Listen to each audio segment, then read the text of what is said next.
Okay, so Nephi found himself in the same state that Lehi was in chapter 1, where he was crying unto the Lord because of the desires and the feelings that he was receiving from the Spirit. And behold, he did visit me, and did soften my heart. So he did not receive the same glorious manifestations and visions, but he was comforted.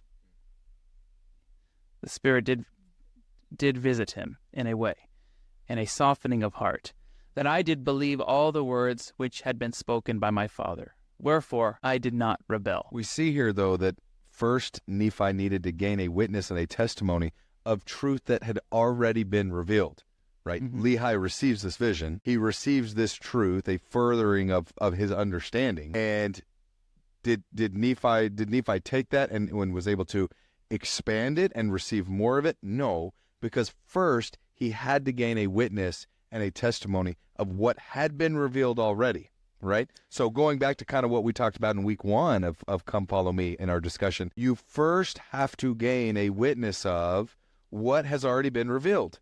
Gain a true understanding of and personal witness of the Book of Mormon. If you don't have that, it's available to you. Gain that understanding. So many times we want to run faster than we can walk. We want to shortcut the way the gospel works. That's not the way it works. Nephi's teaching us right here. First, what did Nephi do? Hey, I just needed to understand and to know, is what was being revealed true? Okay, if yes, where does that take me next? Well, we'll discuss that, but you first have to come to understand that what has been revealed is true doctrine. And once you establish that, now the Lord can take you the next step forward in your journey. And of course, we learned here that Nephi is a regular guy, regular kid. He needed his heart softened.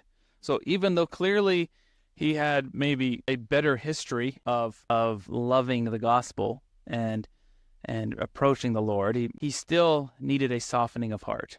So he wasn't that far off from his brothers, from Laman and Lemuel, in the sense that he maybe had his doubts about his father at first and these miraculous visionary things that he was hearing from his father. But he received a softening of heart.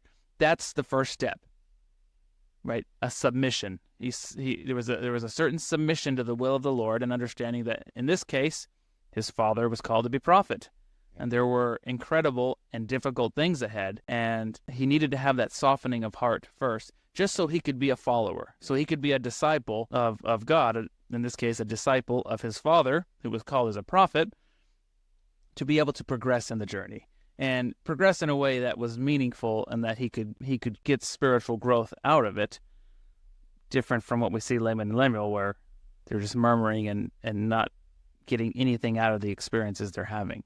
It's interesting as well that another attribute here that allows Nephi to be receptive to not just what his father was saying, but obviously what the Spirit was willing to teach him, and why Laman and Lemuel struggled so much. And this is kind of a warning to all parents out there who are trying to teach your children the gospel.